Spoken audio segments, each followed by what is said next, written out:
never thought that the 4,000 watch hours was going to be the most difficult part that I needed to do to get monetized. I recently had my channel's anniversary, and still not monetized. I don't know how I feel about that. But essentially today I'm not going to be teaching you anything or educating you about anything. I'm just going to share the struggles or the process that I have been through in this YouTube journey. It's more like a reality check. So stay with me while I share with you my journey.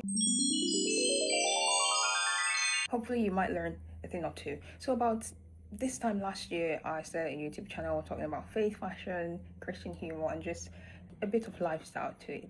And I started a little bit, and then I stopped for a long while, maybe like about 5 or 6 months. And then 6 months after that, I locked in, like, I'm doing this properly. And I saw the growth, I saw the improvement, I saw like what I should say essentially.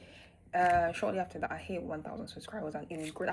Personally, I thought that was going to be the most difficult bit to meet, because it's just like you can get someone to watch your content, but are they going to like it enough to subscribe? Are they going to like it enough to want to follow you or to want to keep saying nothing? So I thought that was going to be the difficult bit, but surprisingly not. When I started posting consistently, say 2-3 months, I hit more than 1,000 subscribers. But the tricky bit now is the 4,000 watch hours or the 10 million views that you need for shorts. I don't know. I'm not even anywhere near that. Apart from the link that I'll show you that, but it's I don't know, not close to the mark or threshold required. But I'm going to keep posting. One of the things I want to just highlight was that I started with shorts. Now, shorts is a way to grab, quick attention.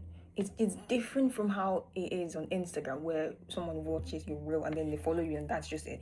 But it feels like with YouTube wants you to put in the work. It wants you to put in the work into long form content, because essentially, if you're going to get monetized, it's your long form content that's going to get you good income than your shorts. Shorts do get you some income as well, but you need like millions of views on that short before you can see anything, tangible from that. So I started with shorts because obviously if you're just starting something, personally, I didn't want to put myself out there in terms of being some kind of influencer out there.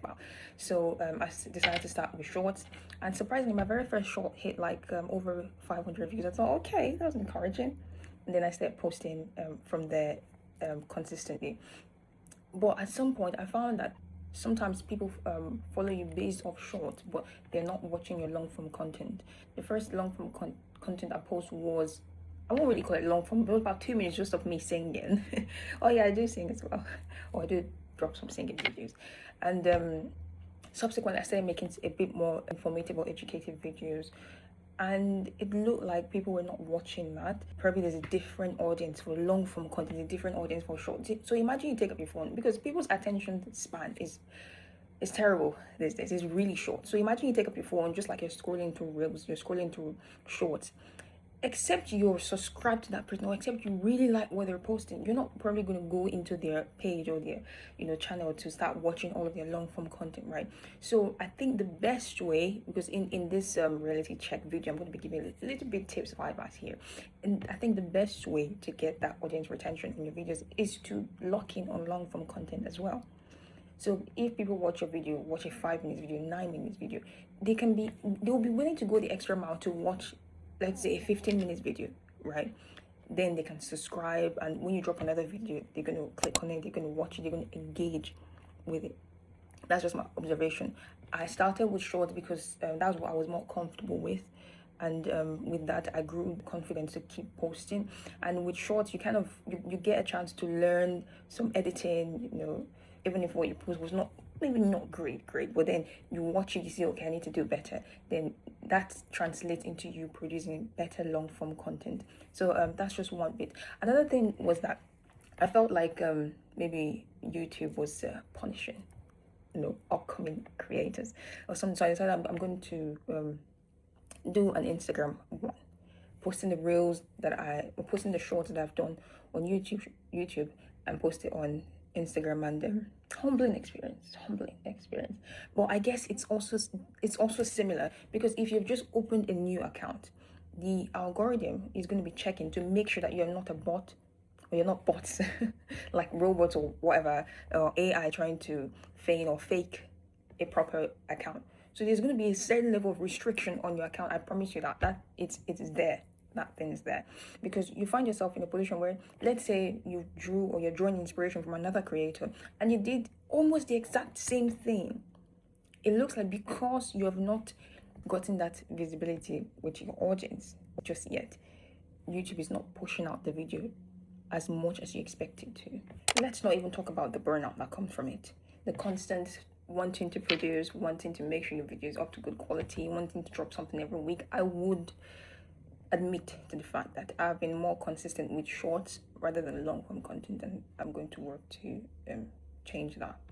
Personally, I'm going to take it as just a form of documenting my journey, documenting the process. It takes out the pressure to perform, or the pressure to do, to be extra. That's what I'm going to do, and I'll see where that leads me. But you tell me, what has been your experience so far? If you've just started or you're thinking of starting, I'm not absolutely not going to discourage you. I definitely say you should start, and you learn from it, you get better. When you make the first one, you want to make the second one better, and you grow from there. So tell me, what has been your experience with this? What lessons have you learned? What lessons can you share to help other people, to help me? Also, tell me, what was the most difficult threshold for you to achieve, right? Was it the subscribers? Was it watch hours? Obviously, the first one, 3 videos, that's obvious. If you put 3 videos, that's done and that's fine. But personally for you, what was the most difficult one for you to meet up with? I want to know. So I understand that obviously money isn't everything, right? So there's just this goal that I've set for myself, and I thought that ideally within the first year I should have had that. But if you haven't put in the consistency, if you haven't put in the work, then why are your expectations here? Why are they so high? Do you get what I mean? So it's also like a wake-up call for myself. I hate to admit it, but it is, right? To put in the effort. But it's going to be a learning curve, right?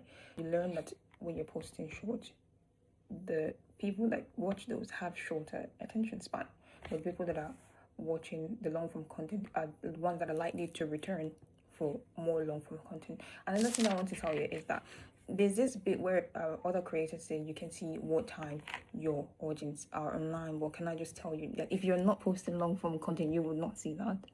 Yeah, it's not available. It's not, you won't see it even if you're posting shorts, because shorts is just like YouTube naturally pushing something quick for people to watch. But if you're not in the long form, no, you're not going to see it. So you get into it. All right, that's going to be it for this video. I don't know if I've said a lot or if I've said anything particularly relatable to you, but yeah, that's going to be it for this video. Like, subscribe, see you next one. Bye.